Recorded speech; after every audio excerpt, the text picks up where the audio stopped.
Well, hello everybody and welcome to your language teaching and learning channel. My name is Santiago and today we're going to talk about some of the protocols, procedures and safety precautions that are being taken in schools due to the pandemic that we are facing. And in order to do that, we're going to be talking with a good friend of mine, an old colleague, and I think you already know him. His name is Jose Ignacio Anangono. So thank you, Jose, for taking the time to talk with us, and welcome. Thank you for inviting me, and it's a pleasure to be in your channel. Well, thank you again, Jose Ignacio. Well, let's begin with the personal side. How have you been? Have you or anybody from your family been infected with the disease? So far, we're fine. We're doing well. Thanks God. Fortunately, we are doing well for about 2 years so far. So it hasn't been an easy situation. It hasn't been an easy moment for all of us. Thanks God, we're doing well. And we're trying and we're praying for the rest of the people to be well as well. So unfortunately, right now we have this new variant, which is a little bit more contagious, aggressive, right, than the other ones, but so far we're doing well. Well, I'm glad to hear that. Very good. Yes, this new strain is very contagious, as you said, and but I understand it's not as dangerous as the other ones. But in any case, it's serious, right?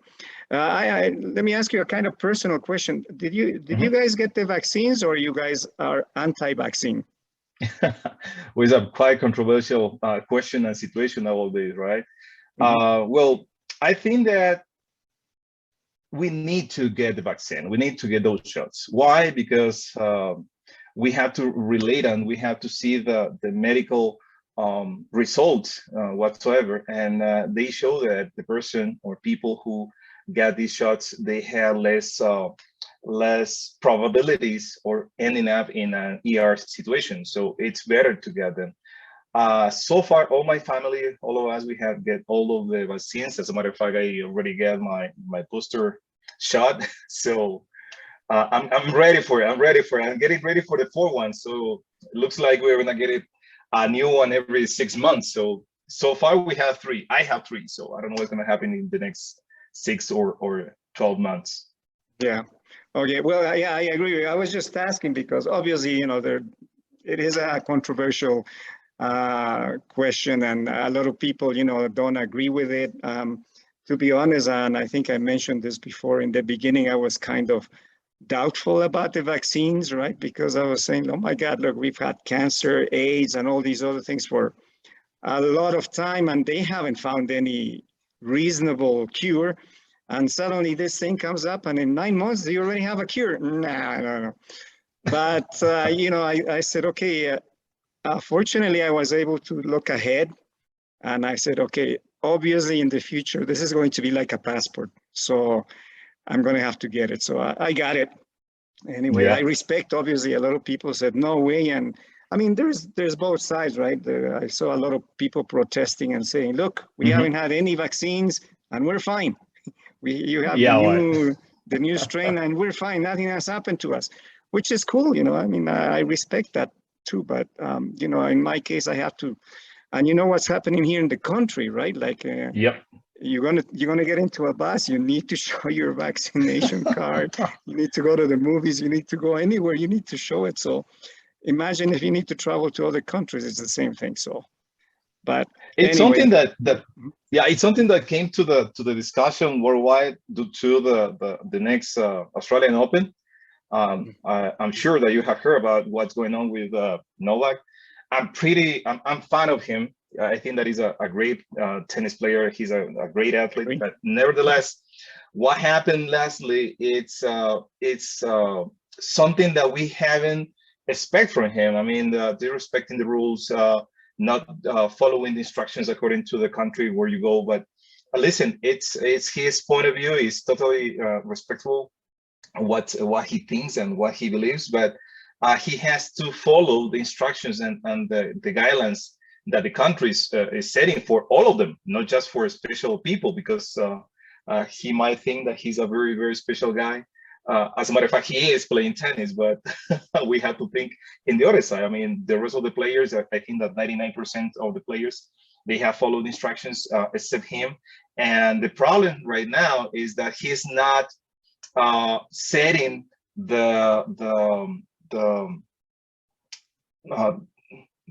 how can I say this? He's not putting appropriately the reasons why he cannot get the vaccine. I mean, he's not clear about why he cannot get it. So as you have said, so it's like a passport for now. For the future, I think that's going to be ongoing. Unfortunately, we have seen that every 6, every 3, every 4 months, something comes out in terms of the strength and the variant. So what's going to happen? We have to deal with this problem for a quite long time, I think. Definitely, yeah, I agree with you. Unfortunately, and I've mentioned this in the channel too, it's not like, you know, in the beginning we thought, oh, just 2 weeks will be over, and then a couple of months will be over. No, it's been 2 years already, new strains and everything. So no, I don't see anything changing so radically. I think the new process is going to be that you need to wear your mask, social distancing, and alcohol constantly. That's going to be, and probably vaccines, booster shots every 6 months, who knows, right? But yeah. Anyway, so the government here in Ecuador, this week, they canceled classes for the for the public schools. And the idea, the Ministry of Education said, okay, this is not a vacation time. We are urging people, students and teachers as well, to get the vaccines, get the booster shots and whatever they need. And this new government is very organized in many of the things that they're doing, including this. They have vaccine centers all over the place. Now they're also providing the vaccines to children, right? And but in private schools, you know, many schools have taken it up on themselves to make sure that their community has received the vaccines, whatever, taking their own precautions and their own policies, whatever. How's it going where you're working? Did you guys have class this week? Are you having person-to-person classes or online? How's that working out with you guys? Well, so far, what's happening at my place is that we are having hybrid sessions. So if parents agree about taking the students to school, we're receiving them. Obviously, we're having all the precautions, all the biosecurity processes like temperature, alcohol, and so on. And obviously, also the distance between the students. That's the most important thing at this point. And during this week, we had a period of vacation, let's call it. But during this time, we had continue giving instruction to students, like remotely, like giving some details, supporting them with needs, giving some guidelines and instructions and materials in order to keep them trained in the process, because, you know, education is a continuous process. You cannot stop and suddenly say, you know, we're going to stop here and we're going to finish and return in a week. So what's going to happen next week and so on, I think, is we're going to continue with hybrid classes. The students that they can't go to school, we're going to receive them. The students that they have to stay at home because of any situation like relatives or maybe themselves, they can get online, and we're going to continue with this new methodology that we have been pushed to acquire and develop. You know, it's, as you have mentioned before, at the beginning we thought that was like a month or something, but our school, immediately we had this situation, we started going with the online classes, straightforward. So we finished, I think it was on Wednesday or something, and on Monday we started giving or delivering classes through Zoom. So it was crazy. We had to learn quite quickly how to manage all this technology and all of the resources, but everything's fine up to some point, you know, because the students are not accustomed to this kind of methodology. Is pretty new for them. They have to, or they require a lot of responsibility, a lot of commitment. It's not difficult. Nevertheless, that they have shown a lot of commitment in the end, and they have been adapting their their homes, their materials, the normal or daily schedule for these classes. And as I said, we're going to continue with this process up to some news come up. Okay, very good. Yeah, thank you. So, all right, so you're doing hybrid classes. That is obviously, you're in the school, and what you mentioned, you have the protocols, right?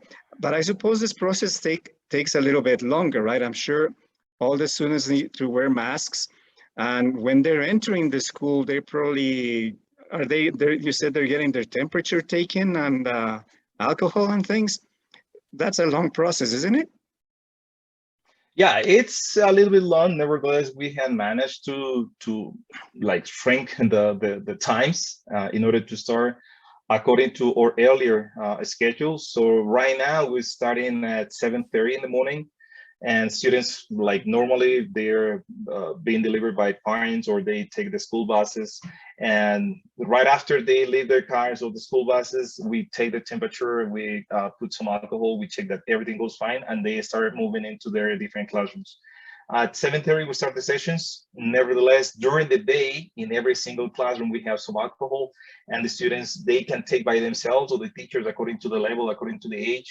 We're giving to them some alcohol in their hands, and we're keeping the distance. As I said, we're pushing and recalling them to wear the mask appropriately, because, you know, if an adult is kind of difficult to wear the mask appropriately, imagine in little ones. So we are trying to go behind them, telling them, like, motivating them, and making conscious about how serious this thing is, you know?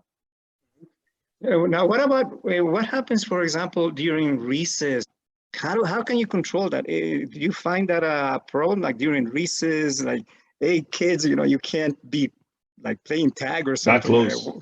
What's happening? Yeah, well, what we have done is, like, we divide, as you know, the school is, the campus is quite big, and we have different places for the students. And that is an advantage, since we have some bubbles, like security bubbles, let's call it that way. So every single classroom has to be with their homeroom teachers in a very specific place.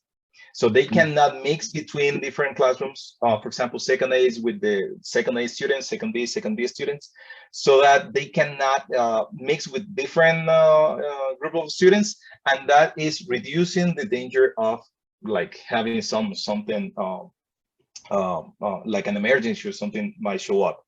That is in the first place. Second place, it's families. You know, families, they have to let us know if something comes up in their bubble, internal bubble, let's go in that way. So we're managing this kind of situations, and as soon as we have something, we have to notify parents. They have to notify us. We have to notify the school if a teacher or some members of the school staff has some symptoms or something like it. But how we have managed during the recess process is, like, keeping the students in different places in a very specific and restricted area, so that they can go outside, they can have a little air, you know, but in their specific places. They cannot go to different areas as they used to do. I mean, a little one or a teenager could go from the enter of since the beginning of the campus up to the top, like the Coliseum or the soccer pitch. But nowadays, that's not allowed. They have to sit in a very specific area where they have been assigned. Okay, yeah, well, very good. Like you mentioned, and I know that's the advantage of where you work. You have a big area. The campus is very ample, so you have a lot of space. And also, of course, they're always very organized and they know how to do things correctly, right? Yeah. So that's why I was curious about what's going on there. Unfortunately, though, not many schools are maybe that organized or have enough area for students to do what you guys are doing. I think I never thought of that. You see, like, okay, making sure that your class stays in this specific area only, and they don't mix with the other classes. I think that's very good, because obviously if somebody is infected in your class might get infected, no problem, but they will not infect everybody, the whole school, which is what's happening in many places. That's what's happening, unfortunately, right? So, Mhm. okay, interesting. Now, what about the hybrid classes? How is that working for you? Like, do you have any, and I don't know if you can tell us about that, any special equipment? Because I know I had you know, as you know, I work a lot with teachers, and Uh-huh. sometimes, you know, somebody asked me, listen, can you please lend me your amplifier and your microphone? And I said, what are you going to play guitar in the street? He said, no, he says, you know, I got to I wear have a two class. masks and my students can't hear me. So Yeah. I need a microphone. And I said, oh, okay. So how are these things working in your school in any case? Well, the school had to adapt to the situation, and during the last vacation, the last summertime, the school bought a lot of equipment. They made a lot of changes into the facilities. So we adapt the school for this new situation. Like a month ago or 2 months ago, that everything looks a little bit normal and it started like getting better. We thought about moving that equipment into the IT department, but somebody said, listen, it's better to leave the things there because we don't know what might happen in the future. And we have now the situation. So what happened is like every single teacher has its own device, like a tablet or a laptop. And we have different equipment in every single room. So we have a camera, we have some amplifier, we have some bar sounds installed. There was a pretty heavy change in terms of the facility, cables, materials, and so on. And everything is set in order to have hybrid classes from the school, okay? Or we can have the hybrid classes since or from home if a teacher cannot go to the school. So we have been going or ongoing workshops about how to do hybrid classes, the new methodologies, the new processes, and we have been acquiring new knowledge in terms of new technology and new ways of delivering sessions, because this is quite new for all of us. Well, right now it's not that new, but at the beginning was kind of different and difficult for teachers to adapt to the situation, not really for the students. But nowadays we had that mixture between technology and workshops for delivering these new sessions and these new methodology. Okay, so and do you, as a teacher, when you're in the classroom, do you have a microphone, like a wireless microphone, or how does that work? That is adapting according to the teacher and the device that he got. For example, in some cases, teachers with their new laptops, they have pretty new options and technology advances. So you cannot, I mean, you don't need a microphone itself, but some others you might need. So you might have these little devices, their earpieces, or some others, they have their headsets by themselves. Or in some cases, the school has provided. So the idea is to set every single situation according to the teacher, according to the class, according to the students, and thinking about how can we make it easier for the students to receive their sessions and to deliver the classes every single day.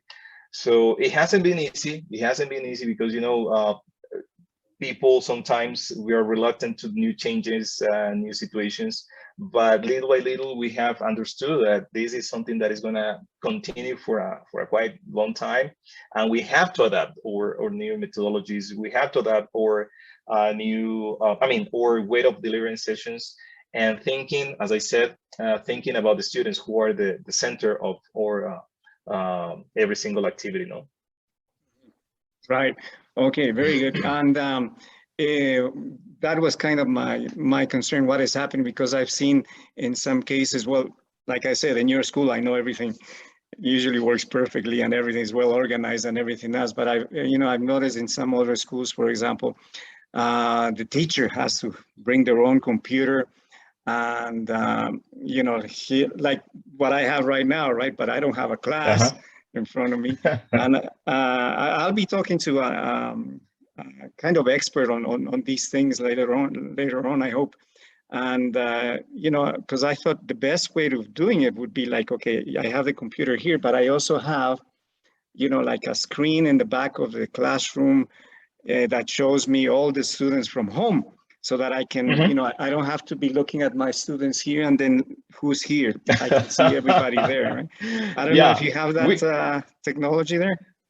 We have something like it. For example, Okay. either way, we can connect with Google Sheets because we are using that platform so far, or we can connect through Zoom. So what can we do is like we project our class, or for example, our slides or presentations, whatever we might have for the session, in the screen, and also we split the screen in order to have the image from the students at school at home.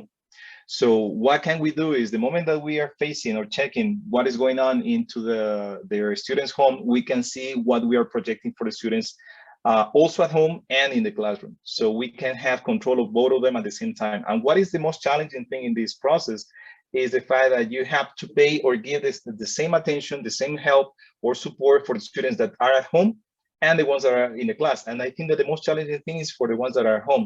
So that that's what I have mentioned before about the workshops that we have received, is the fact that you have to know how to engage the students at home, which is the most challenging thing. So you really need to call their attention. You really need to catch their attention because they have a lot of distractors. So they are in front of computers. They can open different apps. They can open different tabs while they're in their sessions, and they can get distracted. So your classes, your sessions, they need to be very, very interesting so that they can get into it. So as I said, we project the image in front of, in the whiteboard, right? Using the projectors that we have in every single classroom, and we split the screen. One side for the students for the Zoom session, let's call it, and the other part of the screen for the information or the materials that we're projecting for the students. And also we have to think about something that is quite challenging, because you have to prepare materials for the students that are in the school and for the ones that are at home. So it has to be digital. And what we have been doing is little by little making more digital the process that we have in the classroom. So students in higher levels, they can go with their laptops or their tablets, and we can start using technology, obviously supervised by the teacher and for the person that is in front of them. Right. Yeah, because I remember a while back in the place where I'm working in now, I was working there before the pandemic, and one of the rules was, okay, you enter the class, no cell phones. Exactly. Right. And I remember. Yeah, you started there. I remember. Yeah. Yeah. Yeah, but well, it's interesting that, now, you know, I'm just working online, so that's not a problem. But it's a yeah, big but change. you know what? Go ahead. Exactly, but it, as you had said, is a big change because it's now giving the responsibility and the commitment for the learner. Let's put it this way: not thinking about kids or teenagers or adults. The learner has to know what he's doing and why he's doing that in that place. I mean, you have to make a lot of conscious about why you're there, what you're doing, what is your plans for the future. I mean, for little ones, it's kind of difficult. You know, you have to go with them. You have to have some kind of reflection every day and so on. But with adults, it's a new way of learning. So my wife is also learning online. She's getting her classes every day by Zoom, and it's her responsibility. It's her responsibility of getting online, about focusing on what the teacher is delivering that day or that moment. And it's up to you if you want to continue or not. So this new sickness has made us learn different things about us, developing new skills and thinking about what really want to do for us, you know. Right. Okay. So, well, anyway, what has been the most difficult thing for you to get used to during this whole process here? Well, you know, I think that we have been overcoming little by little, but at the beginning, the thing or the fight about being at home and not being with your friends, with the people that you love, I think that was the most difficult thing, you know. So obviously you're with your family and it's quite important, but you need to get in touch with different people, with the ones that you work every day, with the ones that you care about, apart from your family, obviously. And I think that was the most difficult thing. Right now, if we're thinking about going back to normality, kind of something difficult is the fact that you're scared every single moment, as you have mentioned before. I mean, so you don't know if the person that is next to you is sick or not, because some of us, we might show the symptoms and some of us we might not. So thinking that every single moment, every single time is quite difficult. So like trying to relax a little bit and not thinking that much, I think that has helped us. But I will consider those two. At the beginning, being far from the ones that you care about and you love the most. And right now, the fact that you don't know who's next to you and if he's sick or not. Well, in fact, they don't know either, right? So Exactly. that's the problem. Right. Yeah. And how do you think, well, how do you see the future, like in education? Like, what do you think the future will be like in schools? Will we continue with hybrid? Because, you know, we've noticed that, yeah, the vaccine helps you, obviously, so you don't die, but you still get infected, right? Yeah. And this could continue to go on forever. So I don't know, how do you see that, since you're in the field there? What do you think will happen? I think that we're going to continue for a while with this. Why? Because since there are different countries, especially poor countries, who cannot get access, or they don't have access to the vaccine, first of all, and second of all, the first world countries that they don't want to get the vaccine, nevertheless, that they have it. And it's quite strange, right? But that's what's going on in the world. Since we're not worldwide infected, let's say it, or worldwide protected, the new strains are going to be appearing. So what does it mean? That we're going to continue with this process for, I don't know, 2 years, 3 years, we don't know. And in terms of education, it's going to continue like that. I mean, we're going to continue normal classes for a while. Something new comes up, we have to shut it down the school. We have to go back to the online sessions. Everything goes back to the normal. We have some booster shots. We get a little bit more protected. We go back to the normal classes. We're going to continue this process for a while. What can we do is trying to adapt. Long time ago, I had a good friend that told me that the person who adapts to the situation quite quickly is the person that becomes, or becomes a little bit happier than others. So if we understood what is going on right now and we try to adapt to the situation, we can live in a better condition in terms of happiness rather than others. If we're not clear about what is going on and we don't find solutions to it according to our situation, we cannot overcome this. And the best thing that we can do is having or getting a better state of mind, let's say it, so trying to think and trying to be positive and trying to do the things in the way that we have to.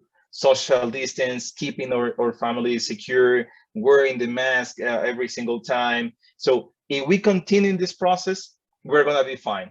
What's going to happen with education? As I said, I think that we're going to continue with this kind of process for a while.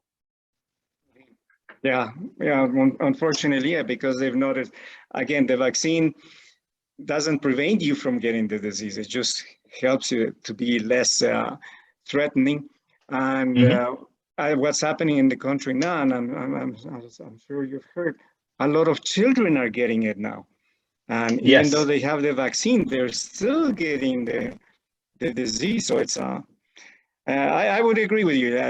This is going to be it's going to be a while, and we just need to be realistic, And a lot of people are talking about, when we get back to normal, whatever. I think we will not get back to the normal that we used to know before. I think we should be happy that we had the opportunity to enjoy and do the things that we did before the pandemic, because I don't think we'll be able to do that so much anymore.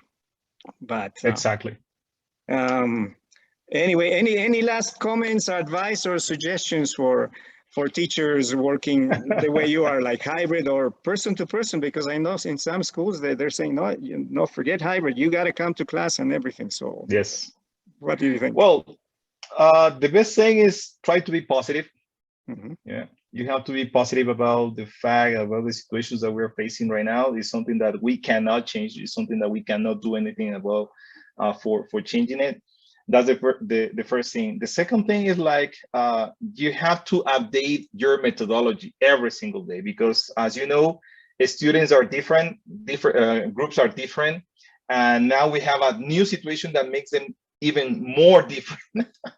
So you have to adapt your techniques, you have to adapt your processes, you have to update your processes, you have to get into workshops, you have to keep on learning, keep on developing new strategies for delivering the classes, the sessions, and try to be positive, you know, try to project that way of living the things in a positive way to students, and trying to be that enthusiastic as possible with the kids, because they, up to some point, depending on the level that you are, they don't know what's really happening. I mean, they know that we have virus, they know that there is a quite serious sickness, but they cannot understand the consequences, socially talking, about this, in terms of economy, in terms of family, in terms of different situations. So we have to try to be positive with them. We have to try to make them leave apart from what really is happening. And basically that, try to have some better process for delivering the sessions, and try to be positive every single day in order to enjoy what you're doing. Well, thank you very much. I think that's an excellent message. First of all, be positive. Obviously, training, if you recall, even before the pandemic, we used to stress that we need to get training. Just can't, you know, okay, I'm a teacher now and that's it. No, you need to be updated. And now with the new situation, it's even worse. Yeah. In many schools, people are lucky. Like in your school, you know, they provide training and everything else. But this is one of the positive things also about this thing. You know, there are a lot of things. There have been even before online courses. You know, you have, like, for example, Future Learn, edX, etc. They offer pretty good courses from reputable universities around the world, and they focus on methodology and everything else. So I think we should start continue to take advantage of. If we are not provided with training from where the institutions where we work, we can always get something online. So that would be one of the positive things about this pandemic. We can learn. Right.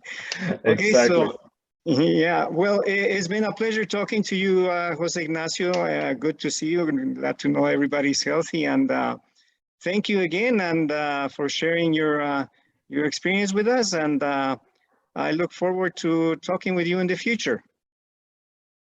For sure. Thank you for inviting me. Thank you for thinking about me for this kind of situation and this kind of activities, which is quite interesting. Getting or having an approach with teachers and transmitting and giving them some ideas. I think that is quite interesting, and keep on going with this idea, because I'm so excited for you. I'm so excited to be here sharing a little time with you. I'm really glad too. So thank you very much, Jose Ignacio, and keep on taking care of yourself. Stay healthy, okay? Thank you. Thank you. Same for you, and same for everyone that might have the opportunity to see this. Thank you very much. Take care.